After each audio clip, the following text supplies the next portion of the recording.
'cause I just want you here tonight, holding on to me so tight. What more can I do? Oh, Rizzo, all I want for Christmas is you.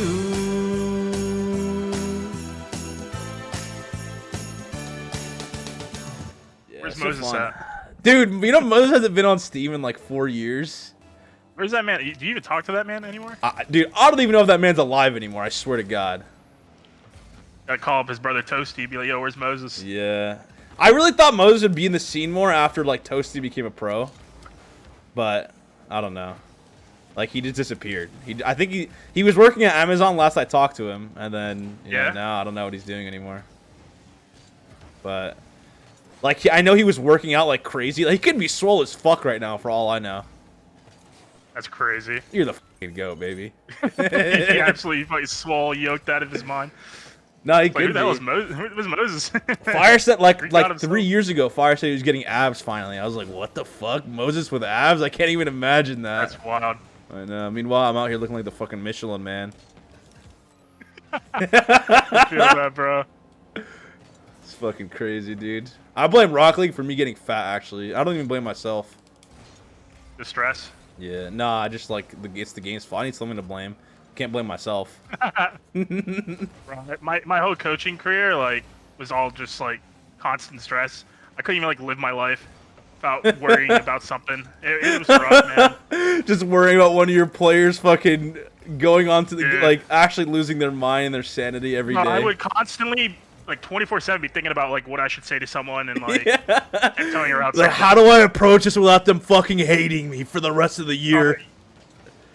Bro, God, or just trying to dude. get someone to fall in line. Bro, that's been like the crutch of my whole existence in the coaching space. Nah, it's rough, bro. Especially like once people have like a view of you and those players like spread the view around too, like you know, I was got shit on. Like you have a coaching session with someone or like a team, and then like that team tells their other players about you, and it's like not realistic at all, but they just like.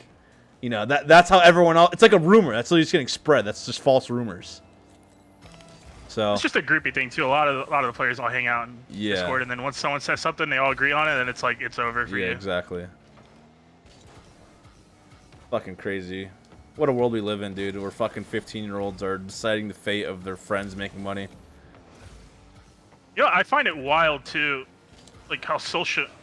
Just in your defense, at least, how social media just like everyone's attacking you, saying how can you coach or whatever, bro? Like, oh my god, no one knows dude, behind the scenes stuff, and there's so much things that go into it. Dude, the amount of times people are like, "How is Sizz even a coach?" And they have all they see is the NRG videos of me saying nice after a goal, and they're like, "That's all he does. He just says nice after a goal." I do that too, bro. It's just a vibe thing. Like, you know what I mean? Like, that's normal. It's fucking crazy, dude. You say nice after a goal, that's all you do, bro. You're just a cheerleader who says nice. That was my life as a coach, apparently. It's like all it takes is like one tournament loss, and then everything goes downhill, and it's like not even your fault. Like, I mean, the thing is, like, I would accept more of the blame, and I mean, I do accept some of the blame, but like, at least if the players messaged me more about any issues they had regarding my coaching or anything before that happened, I wouldn't have cared as much. But it's the fact that, like, there's no messages, nothing. It's just like, boom, you're off the team. I have no review about what I could have improved. You know what I'm saying? Like, that's the biggest.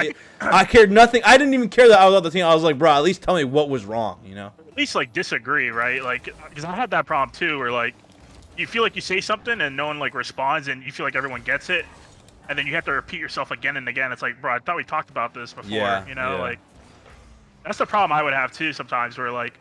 We would discuss as a team, like, yo, we're going to do this and that, and out of nowhere, someone just goes fucking rogue, and then he's like, oh, you should have did this more as a coach. It's like, no, it's like we talked about it as a team. Yep. Then no one wants to vocalize and speak up. It's like... Yeah. Or even like a play style thing, too. Like, the players that have a certain play style in their mind, they say it, like, one time. They don't, like, emphasize that they really want to work on it or something. They're like, oh... We said it here, like, we should have been doing this the whole time. I knew it. That's why we lost. And it's like, you could have at least made an effort to, like, emphasize what you wanted to work on and shit. I mean, there's just a bunch of issues with the players nowadays, but, like, vocalizing their issues is the biggest issue for sure. Yeah, I agree. I mean, like, being a coach, at the end of the day, it's like being a fourth person. It's like, coaching is different, like from real sports in that sense. It's like there's less people involved, so you got to really hold each other accountable. Yeah. Like, everyone really needs to be on top of their shit. You can't have like one person slack off or one person just go rogue.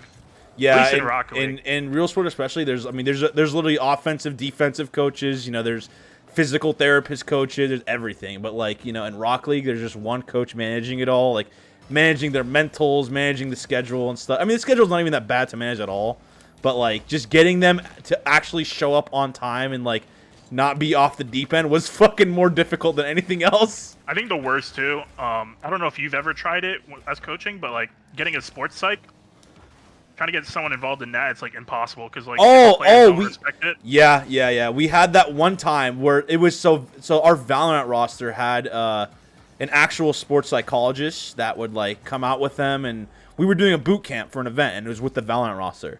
So like they had him help us too, but like the players just would not, like they were just mad. They're like, oh, they're gonna make us fucking talk to this guy. Jesus, this is so cringe. I'm just like, this is such a cool opportunity. You have some professional who yourself. Yeah, exactly. Yeah. And it's just like, oh, this is so cringe, dude. This is so stupid. I just want a game. It's like if you respected the sports, like it could help you individually. Just if you take everything seriously, you know, it's your job. You know, just take everything seriously, even if it doesn't seem serious. Even the content that is fucking worthless, right? The players feel like it's worthless. You know, it helps the org. You're getting paid for it. You know, they're paying you fucking. Players are making like $10K a month, more than they deserve, and they're like don't want to film fucking, you know, like 2 pieces of content over the course of a week. You know what I'm saying? It's just like. Just do what the org wants you to do, and they're giving you opportunities as well to improve yourself. And like they don't take any of them. I mean, they don't realize it too. They're killing the scene when they don't do content. Because like if you think about it, like what personalities are there? You know? Like, yeah, exactly. What pro gets an insane amount of views? You know, like I feel like the no, only it's one really right just like Zen and like K-Dop. Yeah, K-Dop. Zen. I mean, Zen kind of half-asses his content. Like Zen doesn't have to do anything. He just needs his name. He doesn't have to do anything. Which is fine though. Like I feel like a lot of players should do that. Yeah. You don't need to go crazy with your content. Like not at all. You just need to at least just like hop on stream and like just game on stream. Like that's what every league pro does. Like if they're solo queuing, they're streaming it, and like, you know, it's just free content for them. At least they're like bringing exposure to the game. The players don't understand like everything they do impacts the game. Like in a like every small thing they do can help the game. No, I agree with you there. Like, I don't know. I can't even, like, as a coach or, like, even, like, an outsider, like, if I'm not even, like, coaching, like, I can't even watch Rock League content because there's, like, there's no one putting out good content ever. Yeah. And it's, I mean, I get it. Like, there's not much to do in Rock League. It's hard to, yeah. Rock League is, like, it's so repeatable. Like, it's not like other esports, and even, like, just, like even, like, WoW stuff. Like, you know, WoW releases an expansion, like, every month, and, like, you know, the viewership goes up really high, and like PoE too. PoE, like whenever there's a new expansion, viewership fucking skyrockets and YouTube views skyrocket. Like there's nothing like that for Rocket League. It's always just the same. Like people can only watch Rocket League so much. Shit, I might just be putting in time into the PoE because they completely like changed the whole game now. Oh my god, they went crazy on it. They went, dude. Because they actually got more than one dev working on a game. Bro, oh my god, if we had PoE devs, I would fucking nut 16 times on the Psyonix building. I swear to God, dude. Like it'd be, and you know what's funny is like other devs, not even just PoE devs, like you know, okay, Rust devs have literally been adding so much content to the game that the players are mad about the excess amount of content. Imagine being mad about having too many updates for your fucking game. What a fucking life. I think it got worse though, like once Epic acquired, because Epic is kind of basically killed their esports scene with Fortnite. Yeah. Oh yeah. And they haven't shown that they care about progressing that aspect. Yeah, Fortnite, and you can tell it's esports. Just happening at Rock League too. Like they're just using it to milk Rock League. Rock League, they have a lot of people that play and spend money on it. It's literally a money farm. They're playing like a fucking idle game with like games they own. They're just like, all right, let's add in this fucking skin. Yeah. It's a mobile game with fucking transactions in game to just farm people. If you told me this years ago that Rock League would turn into this, Epic owning them, and after Fortnite blew up too, I would be like, holy fuck, it's in such good hands. And then, you know, now I was worried once Epic acquired it because I wasn't a fan of like their business practices and like the stuff they put out. Yeah, I was actually excited for it, but like now I'm like I was totally in the wrong to be excited for it. I mean, when it comes to like Tim Sweeney talking about like trying to fight Steam over the platforming rates and everything, and that stuff, I don't know, like that triggered me. And then what they did to their esports team in Fortnite, I was like, yeah, I don't know if I agree with anything they're doing. Yeah, it's like content-wise, they're killing it. Don't get me wrong. Like with Fortnite, like they got their creator stuff. Like yeah, it's like Xbox versus PS4 with like Epic and Steam. Like they're trying to have Epic exclusives and stuff, and you know they're focusing more on like I mean every dev lately, and for the most part in most games, have just been kind of focusing more on like a money grab because like that's why there's not really much innovation on like fucking new genres and even just games like not receiving updates and like quality time on their games like. Like there was that game that this is totally random, but it was called like Last Oasis. I don't even know if you remember that, but nah, I never heard of it. They had this game had like it was super popular on Twitch when it first released, and then it went down to like 20 players in like a month, and like they had so many promises for the game, and then they just like stopped working on the game and started focusing on a different game. Like that's such a common occurrence with like video game devs nowadays, and that's basically what happened with Rocket League. Like they had Rocket League. They acquired it, and they like no updates were ever released, and you know now they're it's like in the gutter, and they're like paying for it. But like they made their money for the time being, so I don't know if they care. I mean, granted, I probably could see like the double-edged sword of it, where it's like, or devil's advocate, where it's like you can only do so much with the Rocket League engine. You know what I mean? Like at least the code. Yeah. But they kept saying they were gonna do like UE5. Yeah, they kept saying like UE5's coming, UE5's coming. You know, there was that leak and shit. But yeah, like, but like it that's never pretty came. hard to do if you think about it, because they got to rebuild everything. Yeah. You can't just like port everything over. Yeah, but I mean, you know, like fucking how many years later, and like the big update they were working on all this time was Rocket Racing. Like it's crazy. Every dev, that's all they were working on for the past like 3 years, which is insane. I mean, I look at it like this too. It's like, what did Psyonix do before Rocket League? You know what I mean? Like they were a small studio. Yeah, they were super small. And they found a diamond in the rough, and like they didn't know how to branch out from there. Yeah. They probably didn't have like good leadership. Yeah, I mean, Dave left, and then Epic was like, you know, they probably saw Epic acquiring them, and they were hype as fuck. They're like, oh, we got a AAA company wanting to acquire us. It was like, I want to get my 4 file in or something. Yeah. Oh, I fucking threw, dude. All good. We don't talk about I it. lagged out for a second there. Yeah, I mean, you know what's crazy is like I used to roast Dave back in the day, but you know what? I take this motherfucker for granted, bro. This guy was the fucking GOAT. He can have as many fucking $8 million mansions in La Jolla as he wants. The game was at least in a better state with him. I mean, it's another thing too. It's like, you know, screw it, get your bag and dip out. Yeah. Which is what he did. There was some crazy drama shit too with Dave and his wife. I don't really remember all of it, but like there was some really weird shit going on. I don't know if you remember all that. Where was this at? Was this at an RLCS event? This was at some RLCS event, yeah. It was like God. Yeah, I don't remember what happened. It was like someone was drunk and some weird shit happened and like I don't know, man. I don't even remember if it was Dave or someone else, but it was really early. And this was like before Epic at all, so it was super long ago. Yeah, because my first RLCS event was Season 4, so I missed out on a lot of the early stuff. Yeah, I had to have been early then. It was something that everyone kind of... I mean, everyone that was early heard about it, I'm pretty sure. And even then, like, you were pretty early. I mean, you were early. It's just like the lands were... You know, I was at the lands early. Yeah, I went to the first land just as a viewer, and then the second land I was just there as a sub. Yeah, because you went to Amsterdam. I remember that. That was like your first one, right? Yeah, that was where I met Fire, actually. I never even talked to Fire before that land. And then I was rooming with Moses, and this guy kept showing up to my room. I'm like, who the fuck is this idiot? And it was just Fire kept showing up. And then, boom, all of a sudden the Muhammad story happened with the pizza and shit. You definitely heard of that one, right? You had to have heard. Yeah, that was a fucking... cheese pizza or whatever. They gave us a fucking cheese pizza. That shit smelled like death. I heard a lot of stories of like the red light district, like what happened there. And oh stuff yeah, like yeah, with Sad Jr.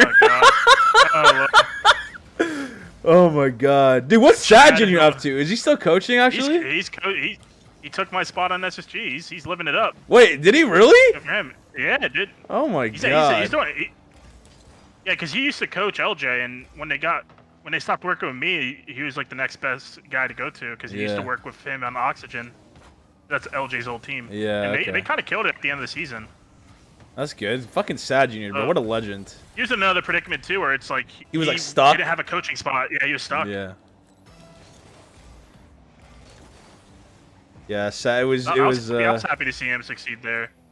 Like I'm not one to be mad at someone. You know what I mean, or like wish the worst for someone. Yeah. I mean, for the most part, I'm not. You know what I'm saying? But there are some people I would say to go fuck themselves. Maybe down the line when I'm no longer involved, like I could probably think like that. But it's like if I can't pull a roll diz, you know what I mean, and just get myself fired and completely blacklisted. Oh no, roll diz went fucking psycho, dude. This dude's fucking. I do it off the deep end, actually. Yeah, that threw a wrench in my plans of coaching phase too, because like the guys are constantly only thinking about that, and it's like. Because they never experienced something like that. I mean, like, I feel like they fucking knew from the start, though. Like, Roldes was literally, like, just like a fucking First Killer fanboy. And then, you know, I mean, he was a player before, but it was like, dude, he always seemed like a troll. And I don't know how I'm saying that. I'm, like, one of the biggest trolls, but, like, dude, I still, like, Roldes is, like, different. I don't know. You could just tell this guy was a fucking troll. Yeah, but that's also like like it's the same thing in his defense and in your defense. You don't know if someone's a good coach or not. Like people, yeah, you don't. When I first joined Energy, people had doubts as me as a coach because like, oh, Chrome's toxic because that's all people see publicly. You know what I mean? It's the same thing with you. Like people think you're a troll because they see publicly what you do, but they don't know behind the scenes like how you work with a team. Yeah, I mean, like, that's true. That's 100% true. He was on a decent team. You were on a decent team when you played. Like, it's the same shit where it's like there's value in everyone. And not even successful players all could be like good coaches. Like it's not like 100%. But you take some of the best players and have them try to coach. Like it's not even just like the idea of knowledge. It's like how to interact with the players is like that's more important than anything. Any knowledge you have. Like if you're not good at interacting with the players, you're not going to be a good coach. Or just being able to convey your thoughts without like rubbing someone the wrong way and making you feel a certain way. Yeah. And just actually being, like, upfront with them. Like, a lot of players can't handle the truth. Like, and it sounds so cringe to say, but they really can't. Like, there's a lot of things you tell players, and they just, like, won't accept what you say. Bro, that's why I felt like I had an edge on the coaching, because that's all I did was just be blunt with everyone. Like, yo, what the fuck you doing? Yeah, here? you were very good with that. Why are you doing this, man? And people won't like that. Players will, like, say they don't like that, but, like, what else do you want from your coach? You want your coach to lie to you and tell you you're doing good at the game? You know, like, it's just, that's how it is. You gotta tell them they're dog shit when they're dog shit. Like, I mean, obviously say it in a better way, but, like, you know, at least tell them, other than let them write it out on, like, some terrible play style or, like, just them not doing the right thing or having a bad mentality. But that also comes down to when it was, like, managing everything on the team that you shouldn't be managing. Yep. No, it's funny, because I don't know if I ever publicly said it, but, like when I was successful on SSG right out the gates, like I would get in full-blown arguments with those guys, like Cypical, like Arsenal. XP was fine, like back then. Like I would get in full blown arguments. Like it was never sunshine and rainbows. It was like we got to figure our shit out, or we're just gonna fucking lose. Yeah. Was this after like season 6 or something? Season 7 after season 7 was when I was no longer with Energy, and then I asked SSG guys. I was like, yo, I believe in you guys. And then they wanted to coach because they saw how successful Energy was. Just like trying to get someone to individually change. I mean, how they play that's the when game. you guys were the game is like the toughest thing. Like we were going into that LAN like afraid of you guys because like you guys were really farming online. Well, we weren't. I mean, we knew LAN was going to be iffy because prior to that season 8, we went to Montreal. We just absolutely shit the bed. Like it wasn't good at all. Oh, on LAN, okay. Yeah, but you guys were always onliners. You guys are always good online. I mean, it wasn't even the case online either when they picked up Arsenal. We started the season off 0-2, and we came back 1-5 straight and made LAN. That's how crazy it was. Like, we had. Oh, this is before like a circuit. This is when it was like you just play like. Yeah. Okay. This is when before you guys won World Championship. It was just like getting young guys to realize like, not everything you say is right. You know, someone could be right about something. You know, like, someone can have a different opinion that can help you, and if you actually like attempt to try it.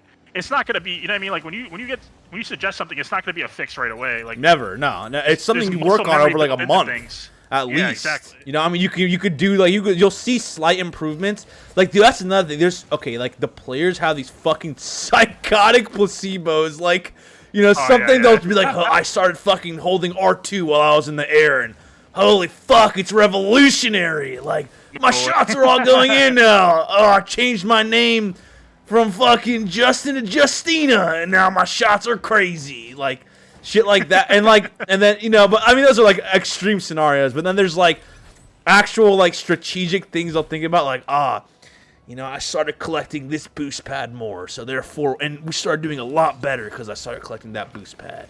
That's a wild placebo. Yeah, no, there's like shit like that all the time, like just like shit that like you know, they'll look at it in a replay like, oh, we should collect these boosts more, and like for the most part, that's right. But that's just like in general, like that's just like you stealing more boosts from the other team. It's not because you're fucking taking this specific boost pad more. You're just taking more boosts from the other team. It's funny hearing the placebos that you go through because like you guys oh my god, dude, successful for so long. Dude, there were some crazy placebos, bro. RLCSX was a fun time. Did you have that big of issues like then too, or was it just like RLCSX? We went into it with some crazy issues. Or no, wait, X was wasn't X? Winning?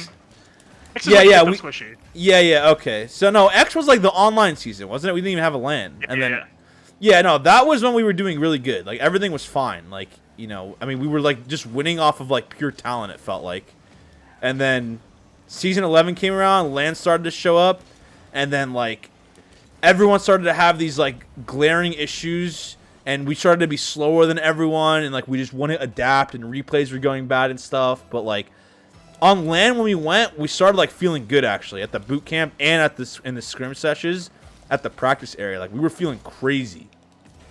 But then like, I mean, actually we made top 4 that LAN too, but you know our expectations were to actually win. You got second, right? No, we got top 4, not second. We lost to G2. Hey, which LAN was this? 11 or 12? I don't. It was the last LAN before I left the team. The last RLCS LAN, which I think was 11 or 12. I don't remember. Like we got 4 to the LAN. World Championship. Yeah. We got 4 to the LAN, and I think that the very first LAN that year we got second. I think that's what you're talking about. That was in Sweden. So we got second at that LAN. We just lost, and that was when like everyone was like trolling and Justin was screaming. You know? I remember that. Yeah. That was another thing too, where it was like they were like, "Oh, let's just not give a fuck anymore," and then we started doing good. But it was like, I don't even know how much of that you can relate to not giving a fuck anymore, because it just seemed like the players were challenging more. Like again, things like that. It's like, oh, you're not giving a fuck, but that in reality, what you're really doing is you're challenging more and playing more aggressive, so you're playing better. Like, you know, but dude, don't get me started. That opened like a can of worms that I had a problem with. The have fun meta, that whole meme or whatever. Because Queso's succeeding, that means everyone should do what they're doing. Yeah. It's like, no, they're succeeding because they have the mentality that they feel like they're better than everyone and they want to win. Yeah, exactly. But players think opposite. They're like, if we don't care, if we just like don't even try anymore, we'll start winning. Like, yeah, that opened a can of worms in my team environment too, and it's just like, bro, like, that's not the case. They're succeeding because like they have something to prove versus you guys. You've already proven yourself, you know. Like, okay, before they picked up Epic Johnny, we had a scrim where like, and Johnny started sitting in scrims with us, like as a sub. He's like, I wanted to watch scrims, so he was sitting in the scrims with us. There was like this time where like I would explain to them like, okay, we should like take their boost and then like drive instead of like flipping into the balls. Just challenge through the enemy so you can at least get a bump if you're gonna throw yourself out of the play, right? I would like word it like that. And then like Johnny would come in and literally he just needs to like you just need to talk like a monkey to these guys. Like he was like, this is what we do. Boost, drop forward, bump. Boost, drop forward, bump. And Justin was like, holy fuck, Johnny's a fucking genius. Like you literally have to talk like a monkey to like get through to these guys. That's funny. You can't use English. It has to be like pure monkey comms.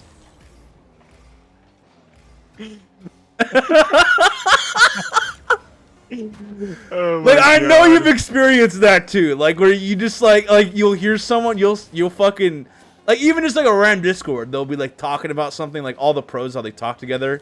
They'll think of like strategies and like they'll just say something so out of pocket and stupid that like you've definitely worded in English before, but they just need to hear it in monkey terms. If it doesn't resonate in their brain, it's like it's the end of the world. That's literally the problem I had to deal with. All right, brother. I'm gonna go get some food. You know what I'm saying? Oh yeah. I appreciate you, man. Thanks for the games, man. That was fun. It's good talking to you always, my man.